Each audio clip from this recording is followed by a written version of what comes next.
Bonjour, bonsoir, selon la partie du monde où Good afternoon or good evening, depending on the part of the world where you are. I'm Elhadj Aziz, and I'd like to welcome you all to this session on the health and socio-economic impact of the pandemic, the COVID-19 pandemic in Africa. I have the honor and pleasure to share with a friend, colleague, Mr. John, coordination of this session, and he no longer needs to be introduced. But I just want to say that he has a wealth of experience at the public and private sector and the international level. And he works at the forefront in Senegal, Minister, Director General, Ambassador, but also he has also occupied several international positions and where he is today. So as an Under-Secretary General of the United Nations and also Director General of the African Business Capacity. So he is known under the acronym ARC. So, Mr. Jung, it is indeed a pleasure to co-preside over this session with you, and I'm very happy that we've been put together with our panelists, and it is indeed a matter of honor to be with you and to deal with this topic. So, we are talking about this pandemic. It's a health pandemic, and there is a health deficit at the level of the society, at the economic level, and the developmental level. So it started in one sector and became multi-sectorial and affected people at all different levels, the individual level, the communal level, but also at the level of states. It is indeed revealing in more than one aspect. It shows the dysfunctioning in our systems. Are we prepared for the shock? Are we ready to respond early? And when we respond each time, do we always invest in the appropriate capacities for us to be resilient to the future shocks which may occur? All of this is revealed through this COVID-19 pandemic, which we're experiencing now. Today, we'll be trying to see the impact on the one hand, at the level of sectors, but also how these sectors could respond efficiently and how we could react spontaneously to the pandemic or future pandemic. So this session will be dealing with three segments. I'll be introducing the first segment, and afterwards I'll give the floor to the co-presider who will guide us in regard to the second segment, and then I'll come back to the third segment for us to try to draw conclusions which will maybe lead to recommendations which will enable all of us to learn from all and sundry, but especially to guide future programs which will be defined. So I'm going to introduce the very first panel, which is on the health system and continuous treatment. On the one hand, we're going to see the current situation, and then we'll see the response. So let me call the first speaker to respond to two questions. How does this system in which he finds himself impacted by the pandemic? And the second question is the response to develop. So the very first speaker is Professor Issa Diallo, who is a specialist in scientific matters, and he has a wide career between the army and the university, but also at on the field. So it's someone who is well known at the level of the continent, and he has a doctorate in medicine and aggregation in public health, and he is one of the pillars in the implementation of the creation of the Faculty of Science, and that's someone who has been innovating in his ideas and a pioneer in one of the initiatives, in most of the initiatives in primary healthcare, but also at the level of health coverage and health in general. And permit me to call you by your first name. And I'd like to invite you as a doctor in public health. Your experience is wide-ranging. So how do you see the objective and the preliminary results which you can share with us and how do you think the pandemic has been managed so far? So I give you the floor to cover the health sector and tell us how the health sector has been impacted and what are the adequate responses to this pandemic. Professor, please, you have the floor. Issakha DIALLO. Thank you very much. I would like to start by thanking the organizers of this forum and for me to communicate and exchange with others, during which we learn a lot. Let me begin with the president of the scientific committee, my sister and friend, Professor Awa, and Ibrahima Sheikh, who indeed got me involved in this beautiful initiative. I think the topics which I'll have to deal with is resilience. The subject of resilience could be easily understood when we look at La Fontaine in his book, Le Roseau et la Chaîne. Now we see this story, when the wind blows, the reed actually bends, but it doesn't get broken. So it happens every year when the wind blows and the reed doesn't get broken. This is the story of La Fontaine. So I'm drawing from this story, and this resilience has several definitions, and one which could be easily understood is that the health center the health system is a combination of different systems which aim at attaining the same result, positive result. That's why the health system is very complex. And now we have been helped. When we put all these elements together, we have 6 pillars. And that is why when you talk of a shock, it becomes very interesting, because this shock has the risk of affecting different pillars. So, but the SIT one has 4 main functions. And when these pillars are affected, the system may be affected too. That's why we have to understand, but in reality, what will be the resilience of the health system? Because the shock in our sub-region will continue to come. As you can see in the health system, shocks are massive arrivals of difficulties which the system has to face.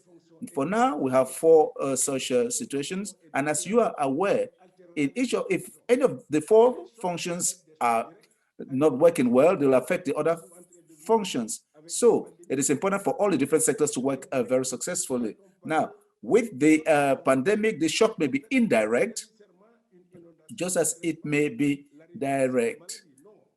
So it does not necessarily mean that when one shock is affected, there'll be a flux of patients coming to the hospital, but it might just be a problem of communication, and communication could indeed help in talking about, for instance, accessibility or the availability of medicine. So this shock which may come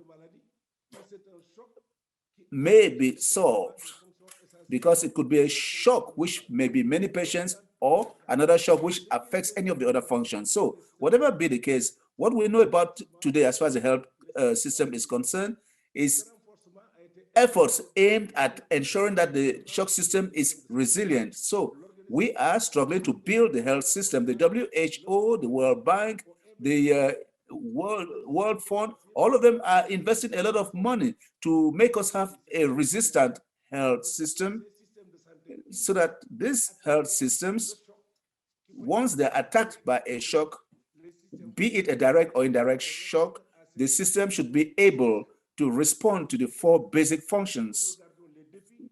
So that's why when we look at the challenges which our health systems face, there are many. We know very well that health crises are recurrent and they constitute a major challenge. And we're also aware that they can come at any time. We also know that the rapid increase in population will lead to other situations. And when we talk about the strengthening of the health system, we have to work on these 4 pillars and see how we can strengthen them. And we ensure that they're indeed strengthened, to ensure that they are resilient. And that is why today what we should say is the capacity of adaptation of our health system in Senegal is to make our shock system resilient.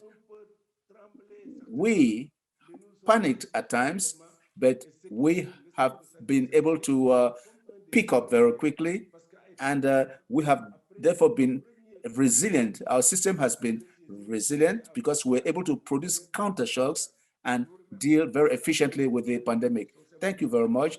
That is what I wanted to say. If there are other questions, I'll endeavor to respond. Thank you. Thank you, Professor Diallo. We'll definitely come back to you.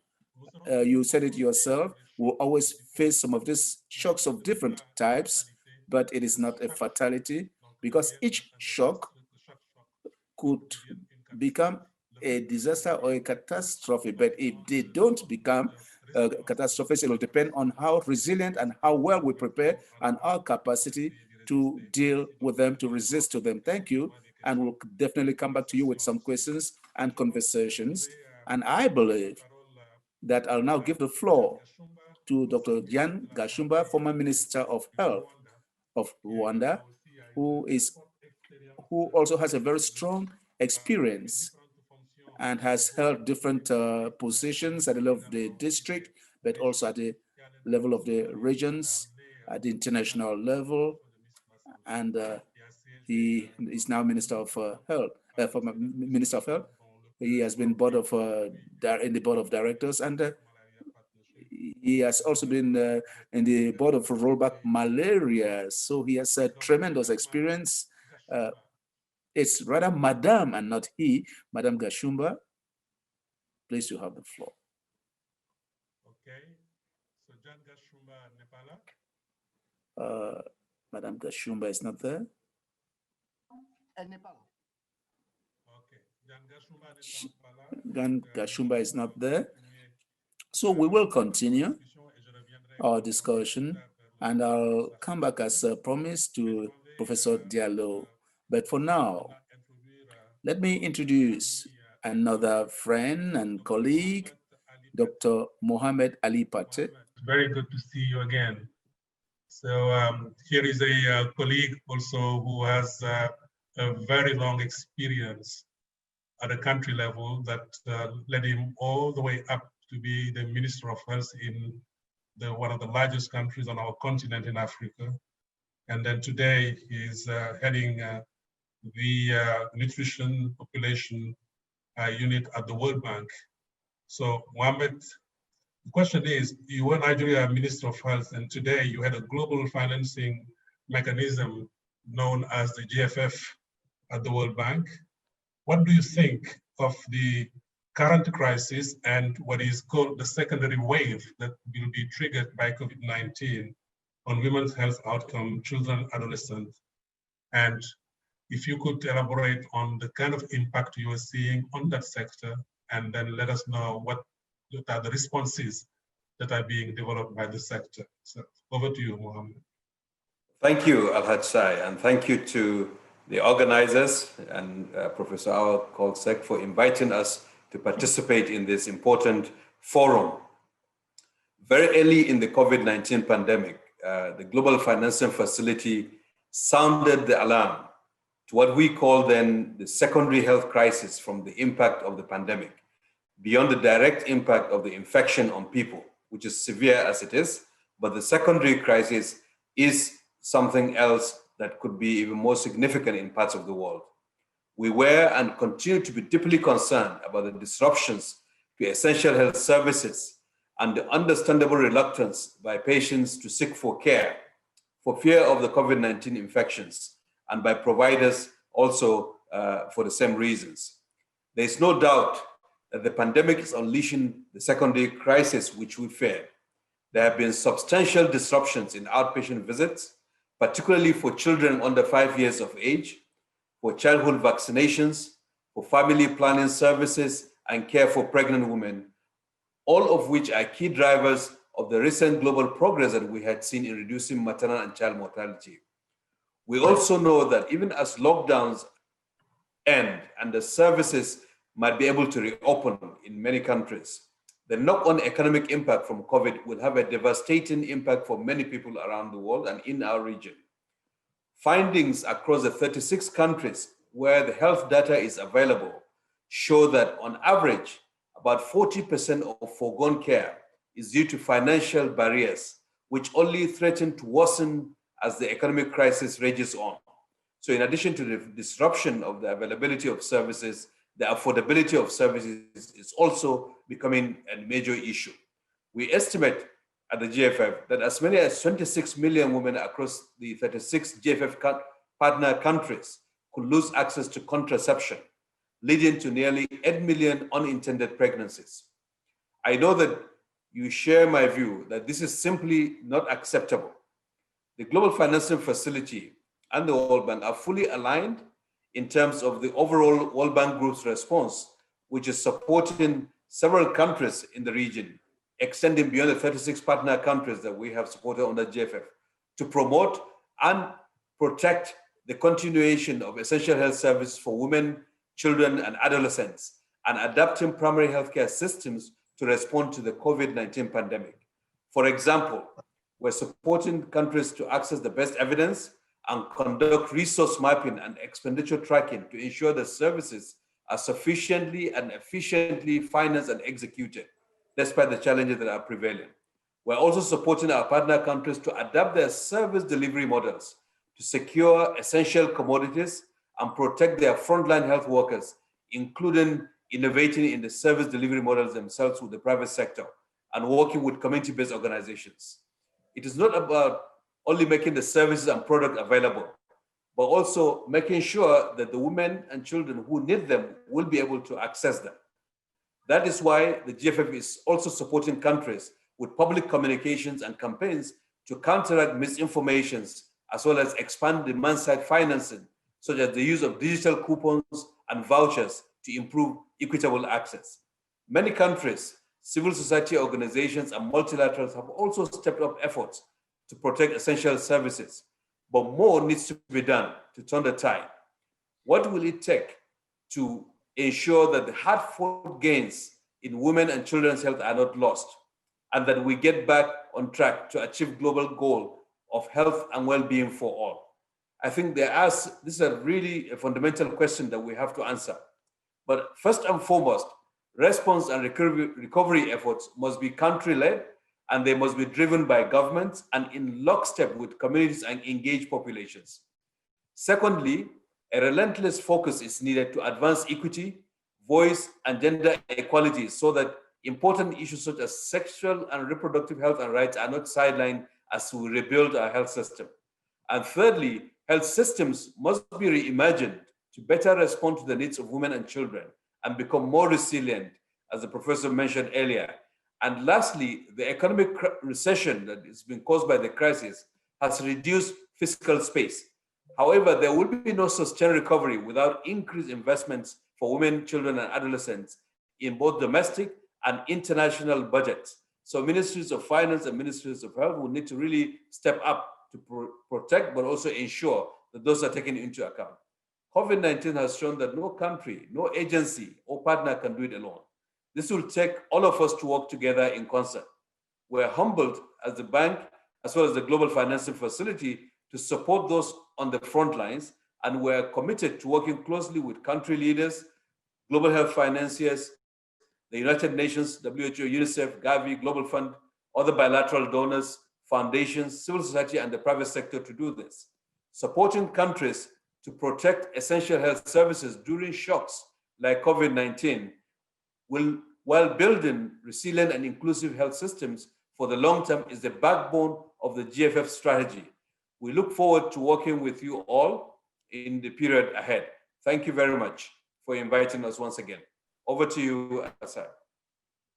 Thank you very much, Mohammed. Thank you for giving us, for very concrete recommendation moving forward, articulating around, the role of countries, being in the driver's seat, but also the support that should come from international financial institutions and the multilateral, multi-sectoral collaboration between ministers of finance and ministers of health, and the further investment necessary to preserve the gains that have been made, in health, and as Professor Issakha already have alluded to strengthen the resilience of the health system, particularly in our countries where the health system is much larger than the government health system that will also include the community systems as well. I was informed that the Minister of Health from Rwanda, former Minister of Health of Rwanda, have joined us, Dr. Jan Gashumba. Dr. Gashumba, êtes-vous parmi nous? Are you amongst us, Dr. Gashumba? Thank you very much. I would like to thank Professor Awa Sek, who involved me in this very important discussion. I'm happy to be able to make my own contribution to this discussion. It is true that my predecessors have already talked about the health system, which is resilient, which is a priority. If a health system is not resilient, it will not be prepared to face shocks, and it will not be able to respond to the minimum needs of the population. And the issue here, which I really ask myself, is what do we mean by a resilient system? Do all countries understand what we mean by resilient system? Are all countries concerned by the resilience of their system? Have we been able to draw lessons from past shocks? Have we been able to draw lessons from the Ebola pandemic, which struck Africa, West Africa mainly, but also the Democratic Republic of Congo? So what lessons did we learn? But there are also declarations made by our countries quite often. The Abuja Declaration, there was a declaration on the launching of the health sector in 2019 in February. There was the African Union Initiative, and presided by His Excellency President Kagame. So many African countries signed resolutions. We signed resolutions in the fight against malaria. But do we really build our system on a daily basis? Does the Ministry of Health in Africa collaborate with the Ministry of Finance? Does the Ministry of Health collaborate with the institution which is in charge of immigration and immigration? Because when we talk of an epidemic, when we talk of an emergency, it may come from the other side of the borders. So what is the situation in regard to collaboration with UTA? What about the primary health care? What about the funding of the systems? Do our countries have a health policy each? Do our countries have health officials who are well-trained and who can give quality services? And now the infrastructure, are they quality infrastructure? Are they adapted to our population? Are they prepared for emergency cases today or tomorrow with the COVID pandemic? How can they react to this? So what is the interaction between the different ministries in a country where the administration is concerned? What about leadership and governance? And that is what makes a system resilient. That's what makes a system strong. And also, that's what makes it the Ministry of Health not to be vulnerable. Women, children, and people living with handicaps. What attention do we give to them? And what is their role in our health system? So we should discuss all these issues, and these are lessons which we must draw.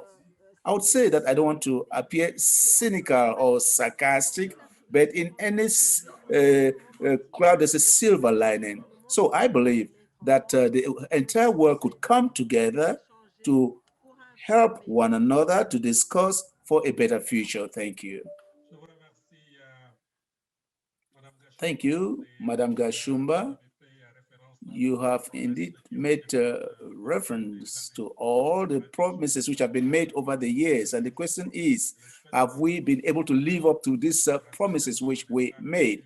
Because if we haven't, it will definitely have an impact on the degree of preparations which we have made. And the resilience which we're talking about to prevent this shock will become a catastrophe for us, as is the situation right now. I will just try to gloss through the chat bar, and I noticed that a very precise question which has been asked regarding the next reopening of universities, and it concerns the resilience of the health system. Perhaps I'll call on Professor Diallo and let him tell us how the different events which we face on a daily basis, such as school reopening or religious events, of major nature, how could they have an impact on the resilience of the health system? And how do you see this reopening of 2020-2021 university academic year in the face of our resilience? Thank you very much. I believe that just as the last speaker said, often it is because of the need we work on resilience. And I think this call to strengthen our health systems, in the 1980s, we had a different system. So the opening of universities is indeed a challenge which must be dealt with. And in dealing with this,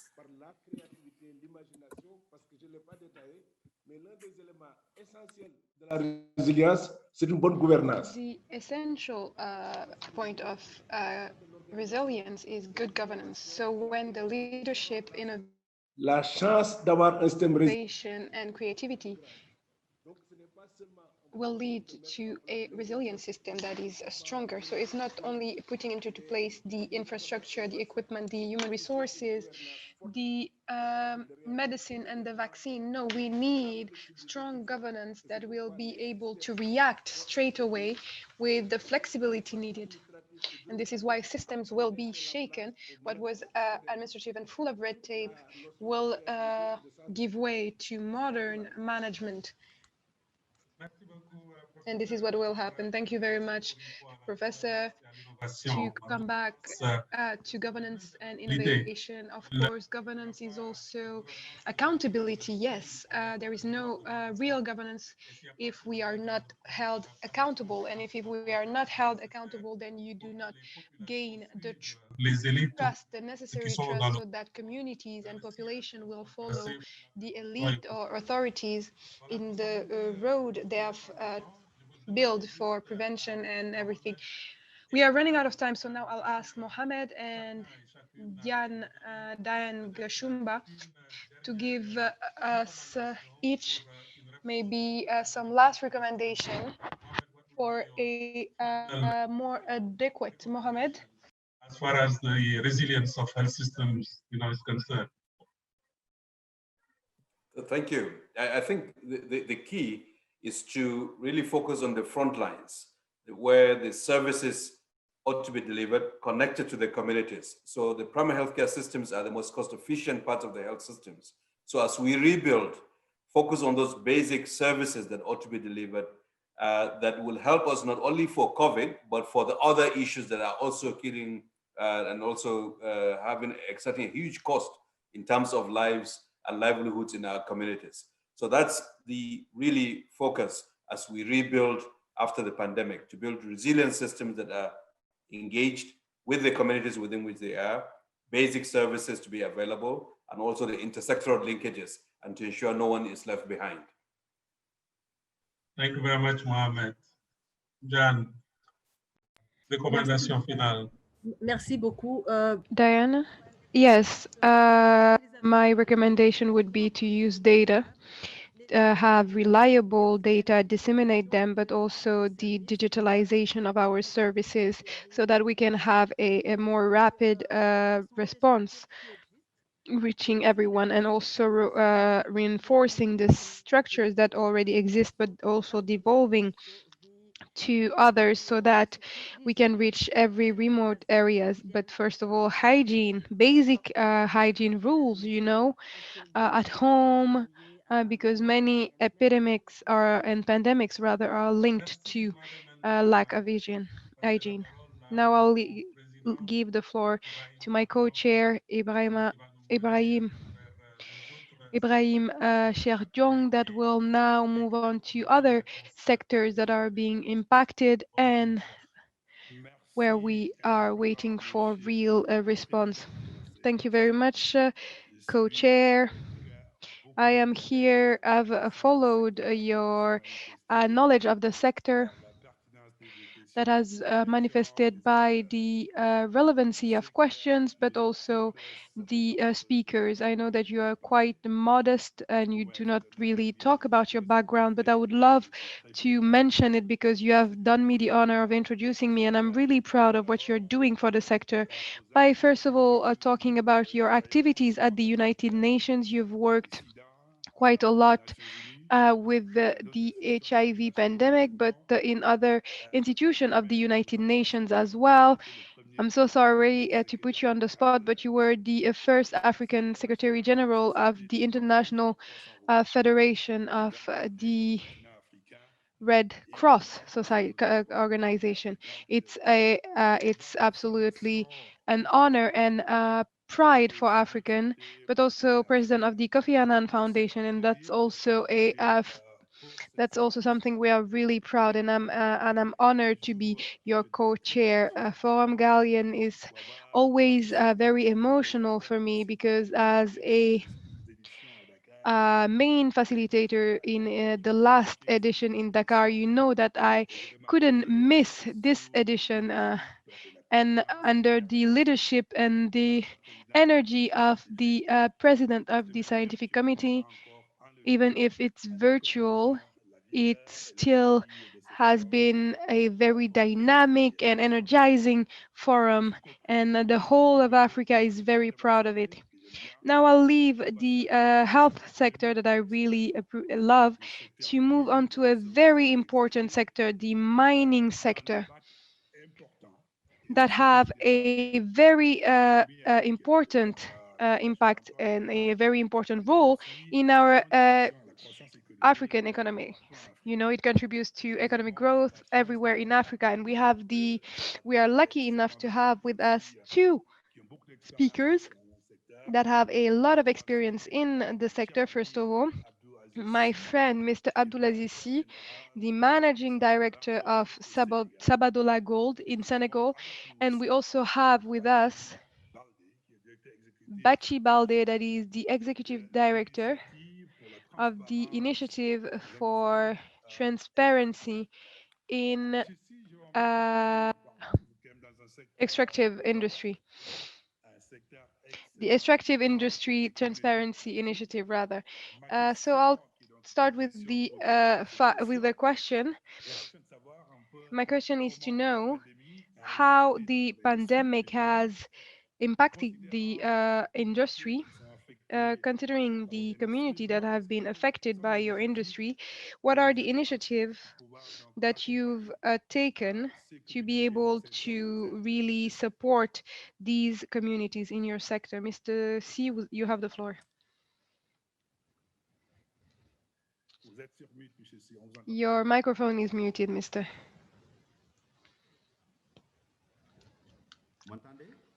Can you hear me now? Yes, we can hear you now. So yes, thank you very much, Cheikh Ibrahima. It is an honor and it's always a pleasure to participate with such eminent speakers to this third edition of the Galien Forum that is this year on the socio-economic and health impacts of the COVID-19 pandemic in Africa. Let me just answer your two questions and just give you a bit of context that you've already highlighted the importance of our sector. Maybe I'll mention our company as an example. Our contribution in the national effort to fight the pandemic and how we were impacted and how we reacted to this pandemic. Sabodala Gold operation is the Senegalese subsidiary of the Canadian group. We are also present in Burkina Faso and the Côte d'Ivoire. Our operation in Senegal are located in Kédougou, where we are the first employer with 1,400 employees from half from the region of Kédougou.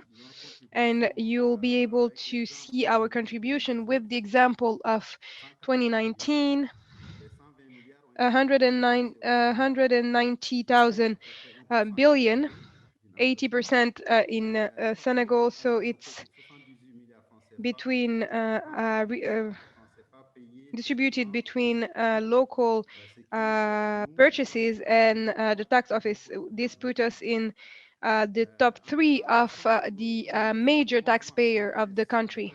The 11th of March, the WHO has declared this a world pandemic. The spread of the virus and the social and financial consequences are unprecedented. The measures taken by government of all over the world with a restrictive measure of distanciation and quarantining travelers have had an impact on all companies such as ours. We have taken this situation very seriously, but also in a calm manner. We have put into place this mechanism of prevention, detection, and to take care and protect the family of our employers, their families, and the surrounding communities.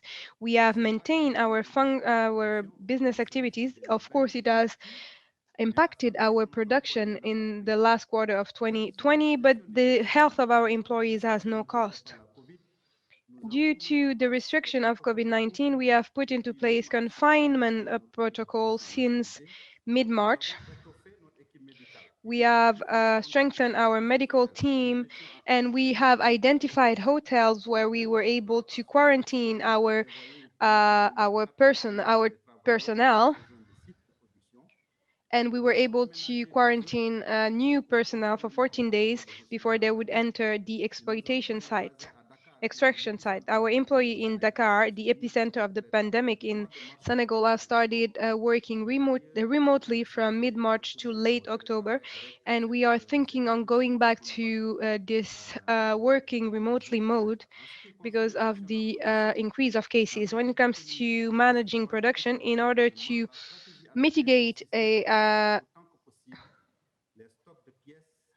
the fact that we would not have stock anymore, the rotation of our expatriates was a challenge. We were able to organize expedition to Europe and to relieve our expatriates staff. We had a prevention plan that was a success up until mid-August, and from late August we have registered our first case, and then we started implementing our response plan. Indeed, we have already also strengthened our health mechanism, and we were supported by the national medical authorities. We have opened an epidemiology center on our site, and we have also deployed in mines a laboratory to take samples and analyze the samples on suspect cases and also travelers coming back. Most of the cases were asymptomatic and were only detected after a systematic testing being done between employees that were coming or leaving the mine. Now, your second question, what are the contribution and the intervention that we have done to the profit of national communities? Mr. C? Just for this second question, I would like to know about the actions that you've carried out with the Senegalese state to coordinate with their intervention. I know that they have an inclusive way of working with the private sector, so maybe it will be good to talk about this. It is a very relevant question, and at the very beginning of the pandemic, with the restrictions that were imposed, indeed, we installed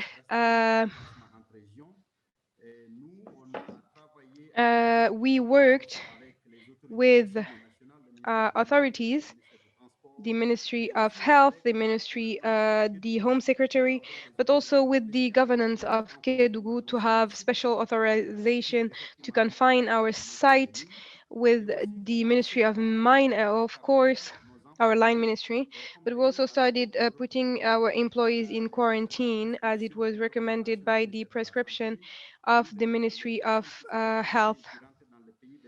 People that would go in or out of the country had to be put in quarantine, contact cases as well. We have tried to use the same with rigor. we aligned ourselves with the national plan, and on some areas, on some items, we were even more rigorous. But to participate to the national effort, we also, with the help of our line ministry, the Ministry of Mining, we brought precise element as, for example, when we started registering cases, we decided to test all our staff members on a site that were to take a leave, and the strategy actually just recommended to test only people with pre-existing condition, vulnerable people, and people with symptoms. We aligned ourselves with this procedure, but also with exceptions sometimes. And also the National Committee of Pandemics Management, when we have the first cases, we decided to check that everything was in compliance with the recommendation. They've also helped us to have a laboratory in Sabodala. So it was, of course, a work in synergy with the government. And the merit comes to our medical team, to the community working around the mine that were very disciplined, our employees that have made sacrifices during this very difficult moment, but also to all the authorities that have accompanied us, the different special authorities that we had. Thank you very much. Thank you for this example. We'll go through a more global international perspective with our second speaker. But before doing that, I have the great pleasure to introduce our third co-chair, the Professor Claudine LOUGUE, Minister of Health in Burkina Faso, that has just joined us. And that I'll have the opportunity of introducing after this session, and we'll take her intervention before we move into the next session. Thank you. Yes, it's a very good idea. Welcome, Mrs. Minister. We'll move into a more global perspective, more international perspective. We have the chance of having Mr. BALDE with us. My question to you is to know, globally speaking, of course, with the African context, how the pandemic has affected the the African continent. Are there any mechanisms that were taken to support and assist African countries, Mr. Bady? Thank you. Do you hear me? Yes, perfectly. Thank you very much. I thank you for inviting the extractive energy in transparency initiative. I would like first of all to, on behalf of Mrs. Ellen Clark that was unable to join us today because of jet lag between us and New Zealand. I would like also to thank Mrs. Awamari Kolsek that represent the Francophone, West African Francophone country at the direction of the EITI.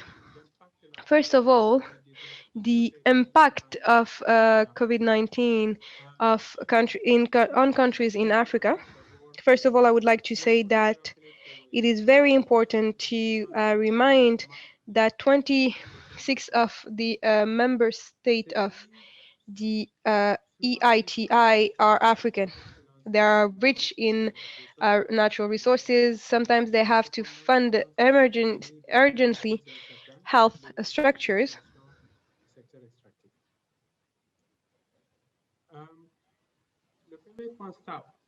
The first observation after following the crisis that we can make, the first observation we can make is that the mining industry in Africa was less shaken than in other areas, even though some mines had to be temporarily closed or to reduce and to reopen some weeks later. Most of the time, mining and petroleum industries were quite resilient during this crisis. A second observation that can be made is that the crisis, the COVID-19 crisis, was an accelerating factor of the trends that we already saw before the crisis. Three trends. First of all, the instability of raw materials price, that was already the case before the crisis, of course. This trend was accelerated and heightened by the crisis. The price of oil, for example, of oil barrels have increased quite significantly during the second quarter of this year. There have been also great change for other raw materials such as gold, iron, and cobalt that are produced in quantities in Africa. The other trend is the energy transition towards renewable energy. This trend has been accelerated on the impact of the crisis, which means that today investors are more careful with environmental and social norms and standards. African states need to take into account this dimension in the development of their mining and petroleum plants. This last trend that I wanted to highlight here is the over-indebtedness of states based on raw materials as well. This already existed before the crisis, but it has been highlighted and heightened by the crisis. And the moratorium by G20 states when it comes to the debt is a good initiative, but it will not be enough if private debt are still to be paid. Those are trends that we can see from this crisis and that have an impact on the extractive sector in Africa. I could maybe talk more about the measures that we have taken. Do I have time? Yes, yes, you have. We would like to hear about the measures that you have taken. Yes, great. So, the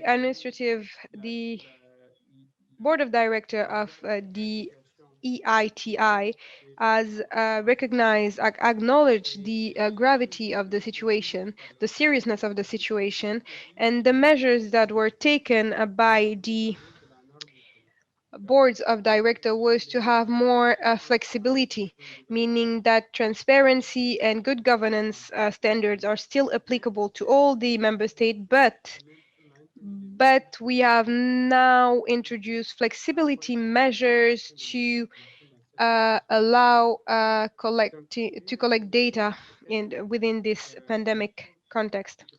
The first measure, another measure, was to make changes on reporting and to make sure that the information that will be published will be punctual and that more timely, and that they address questions that will help decision makers on how on the last development of this sector, on the impact of the crisis on the sector, on employment and other dimensions, but also to learn about the impact on most vulnerable population and what would be the measures to implement to assist them. So this was our priority during the crisis. We have also a control dimension. We monitor every state through a process that we call approval. So the board of director had to reassess our timeline, to look at our approach and to make sure that it was more flexible to meet the needs of the citizens in during this crisis. These are some of the measures that we have taken. To conclude, I would say that we've learned through this crisis that to be efficient, policies have to be transparent and inclusive, but we also need a support element for the most vulnerable communities. And this element is very important. And we believe that in Africa, we can count on the extractive sector if we keep on improving transparency and the level of responsibility. Thank you very much. You've anticipated on my last question, what would be the message? And you have suggested transparency at your last words. Mr. C, I would like to come back to you for a question from Chad and the last word. It is true that you're in the private sector, and you're very productive. So I would like to know, how did the pandemic impacted your productivity, but also your profitability? And then a few last words, please. Yes, as I've said earlier, it is indeed true that we've had a decrease of production during our first semester because of the fatigue. Our staff that had to stay on site longer than planned. But as Mr. Balde has said, we did enjoy the fact that the gold prices increased, although we had a reduced production because our personnel had to rest more, but we were able to really adapt to the situation, and we also listened really to the international community, the national community, the other sectors that were impacted. We've mentioned the contribution that we've made to the national um, efforts. We gave 500 million CFA to the forced COVID fund put into place by the president, and we also gave the university center, hospital center of FAN with an analyzing machine that allows them to carry out many serologic tests. We also contributed to amounting to 130 million of CFA to the Kedugu region with food distribution, since this displacement was reduced and transportation wasn't available. We've supported the population. So as a last word, I'd say that we need to take into account the new paradigm. It is true that in our sector, as I've indicated, in our Dakar office, people are working remotely from home. We need to look at solutions such as this one. It is possible to work because gathering needs to be reduced, even though for a mining site, it's not really the most obvious solution. We cannot digitalize all positions. So resilience, of course, people have taken advantage of the context. Ourselves, the gold sector, yes. With the value of gold, we were less impacted on the financial side of things. Thank you. So more transparency for our states. We can have a company responsibility and still be profitable. This pushes all to be more innovative. Thank you very much to our two panel members. Now we will move on straight to our third panel. As I said, we will give our third co-chair, the Professor Claudine LOUGUE, Minister of Health in Burkina Faso, to make a few comments before we move on to our third panel.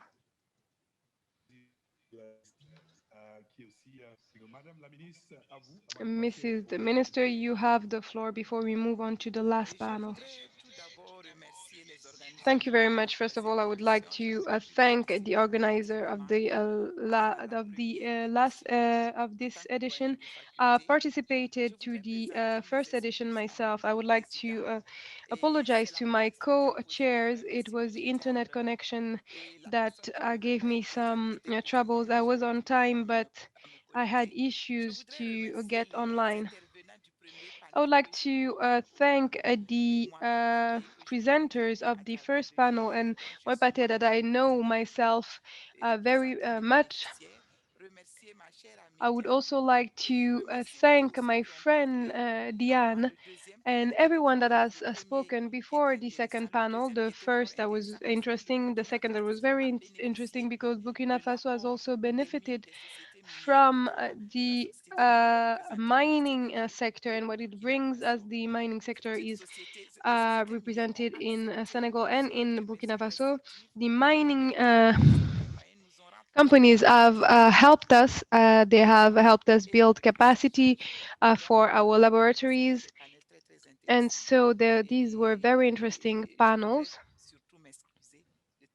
So I would like to really apologize for what happened before if I've missed anything. Thank you. Thank you very much to our co-chair. We've tried in your absence to make things go smoothly, so you are forgiven, of course. We will now move on to our last session. We will now try to regroup everything. Health, mining, and the impact of the pandemic on our countries. We have three excellent panelists who will be talking about three different areas. We have the health, we have the Faculty of Science, in the University of Lomé. I will have a multi-dimensional approach. My friend from the World Bank will make his contribution, and we'll also have contributions from Senegal, how they have been able to come up with a response in relation to the pandemic. To begin, I want to request one of my co-presidents to take the floor and ask her question to the Health Minister of Togo, Mr. Cheikh. Thank you, Mr. Co-President. We have Professor Wateba amongst us.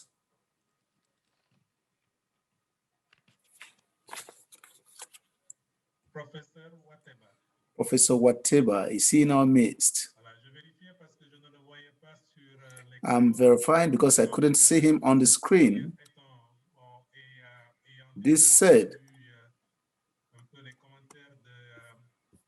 and after the comments of the co-president, I'll ask her to come back later to talk about one or two aspects of the subject. But to continue with the discussion, we'll continue with the other two speakers, the representative of the Minister of the Economy, Planning and Cooperation of Senegal. Thank you, Co-Chair. We'll come back to the health perspective in Burkina Faso. We'll move from one Minister of Health to another Minister of Health. Now, with regard to the socio-economic dimension, we will begin with Senegal.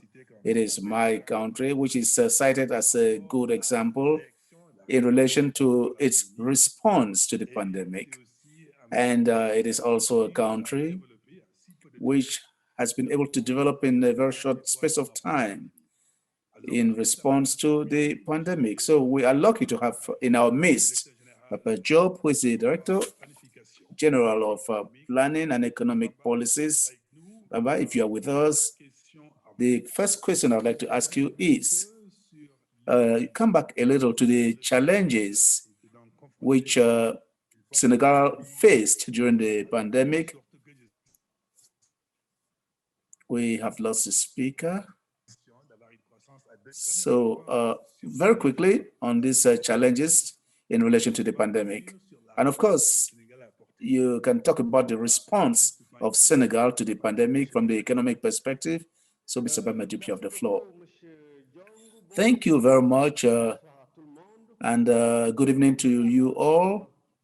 Right from the onset, let me say that in my place, the minister wasn't there, but he is unavoidably absent. He's attending a meeting. So I'll try as much as possible to transmit his message on the issue the question you have asked. For the very first part of it, first of all, I would like to say that Senegal responded in two different ways, a short-term and a medium-term response.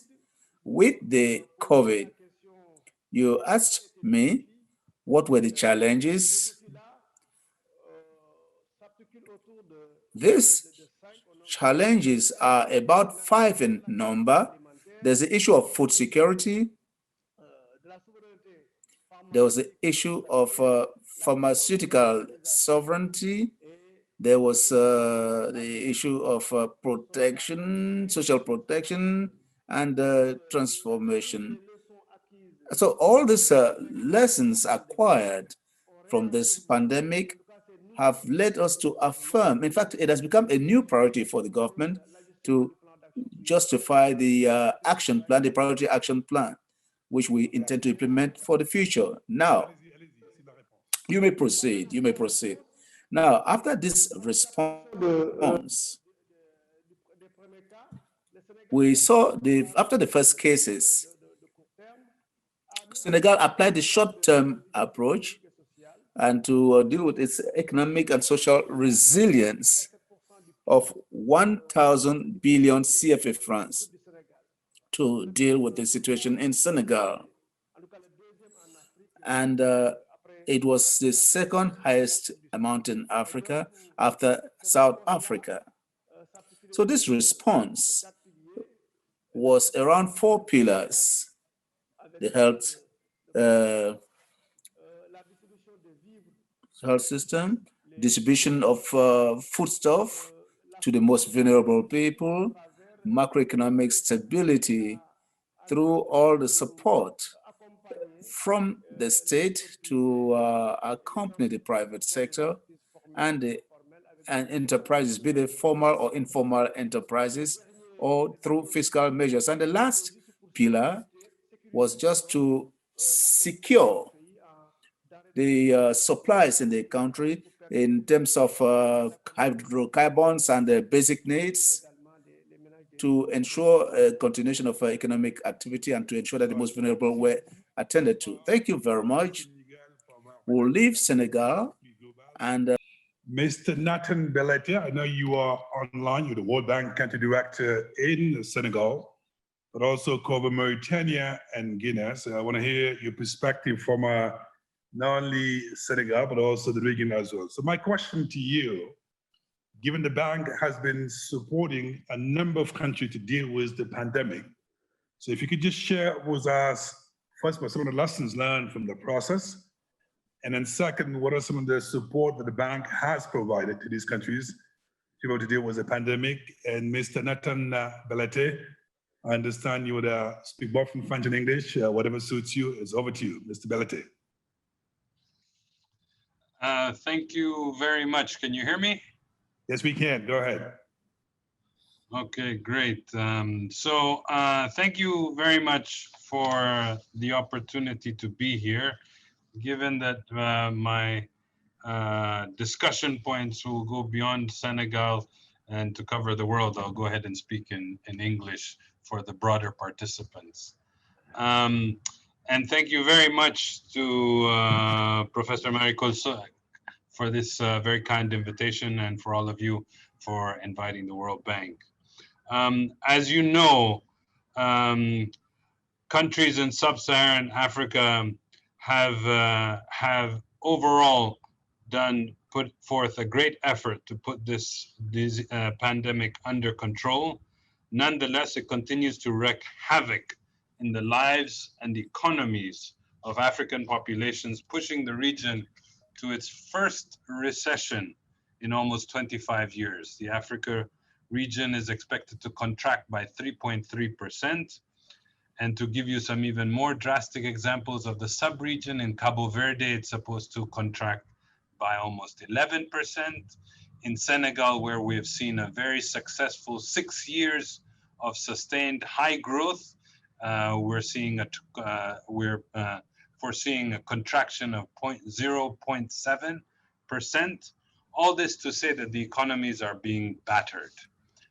the recent estimates of the impacts of the crisis on labor markets in 32 countries of a study that we did globally with statistics bureaus from April to July of this year, suggest the following key statistics just to give you a sense of what's happening in the world. That of the 35% of respondents who have declared have had to stop their work because of the pandemic, 18% of salaried workers have had a decrease in their salary, and over 65% of all respondents have had a decrease in their overall household income. And these impacts are very consistent across the globe. In sub-Saharan Africa, our estimations show that COVID-19 could push almost 40 million people into extreme poverty this year, reversing the substantial progress that has been made over the last 25 years. The road to recovery will be very long and very difficult, and will be different from one economy to another.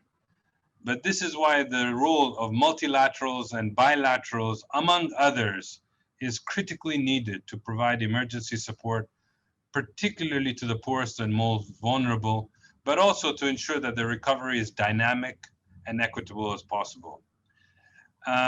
For your question in terms of what the World Bank has done, the World Bank has been very active in the Africa region. As part of its global response, the World Bank put forth $160 billion for the next, for the 15-month period for 100 countries. Of this, $50 billion has been destined for Africa. In Africa, the World Bank's response focuses on 4 main areas. The first one is saving lives. The second one is protecting the poor. Protecting and creating jobs is the third. And building back on better foundations is the fourth. Support is being provided through various interventions in health, social protection, economic stimulus measures to support small and medium-sized enterprises. We have also been working with the different countries in the redeployment of existing resources. Just to give you a couple concrete examples before I stop in this sub-region, one of the first thing we did is in the period of April, we provided immediate health response in the 5 countries I cover, in 4 of them, to support their entire health systems and the medical supplies and provisioning that was required. In addition to this, for example, the bank has been actively engaged in supporting households and informal businesses. In Senegal, for example, almost 7,000 informal artisan workshops were supported with emergency support, additional support for daras, for other schools in terms of supplies, as well as additional support was provided. In Cabo Verde and Guinea-Bissau, Gambia, social protection programs for benefiting vulnerable communities was also provided. In addition to this, we've provided a lot of budget support. For example, in Senegal and Mauritania, 2 emergency budget support operations were provided, particularly to help fill the financing gap that these economies were facing. Lastly, let me just close by, and my colleague, Dr. Pate mentioned, is responsible for a lot of this, but the World Bank Board recently approved additional financing for vaccines. And the overall objective here is for the World Bank to work very closely with all the countries in Africa and across the world to ensure that we can acquire and procure in the most equitable and efficient way vaccines for the populations that need it. So thank you so much.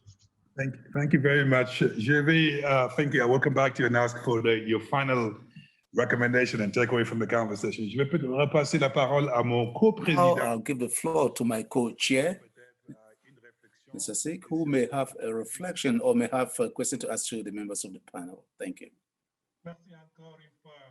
Once more, Thank you, my dear co-chair. We have listened and heard about the multi-dimensional problems which require multi-dimensional responses.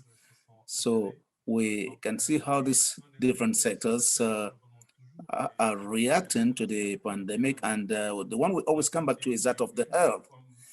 Health is considered as a medical problem, but it's also a social, environmental, as well as a developmental problem.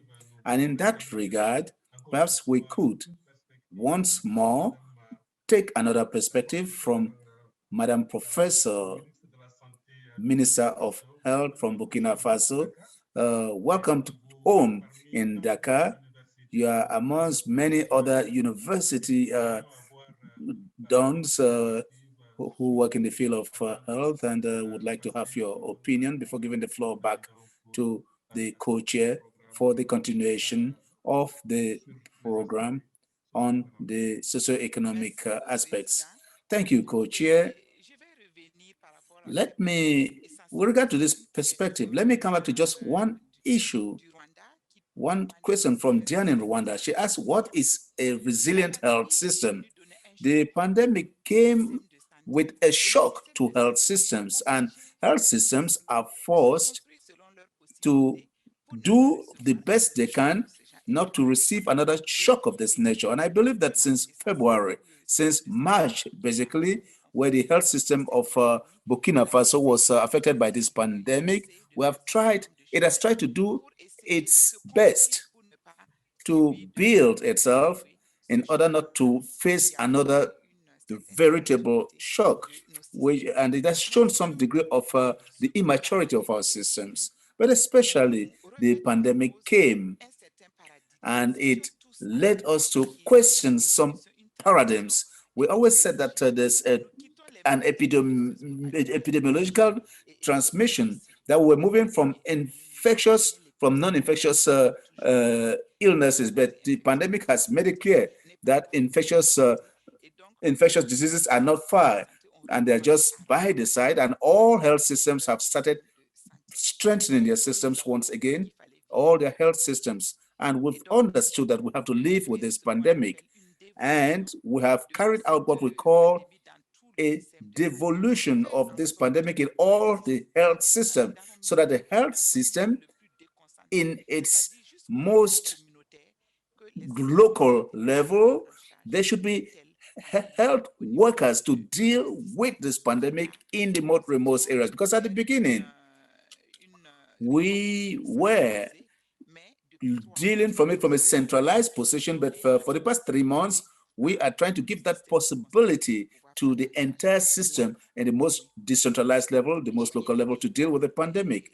Indeed, I liked the conclusion of the official of the mining sector, who said that we should take into consideration in our development plans the notion of transparency, inclusiveness, which makes it possible to include the most vulnerable persons. It is true that the pandemic came to remind us that the health system should be put at the helm of everything. This health pandemic has quickly revealed its dangerous and aspect, and all economies were affected.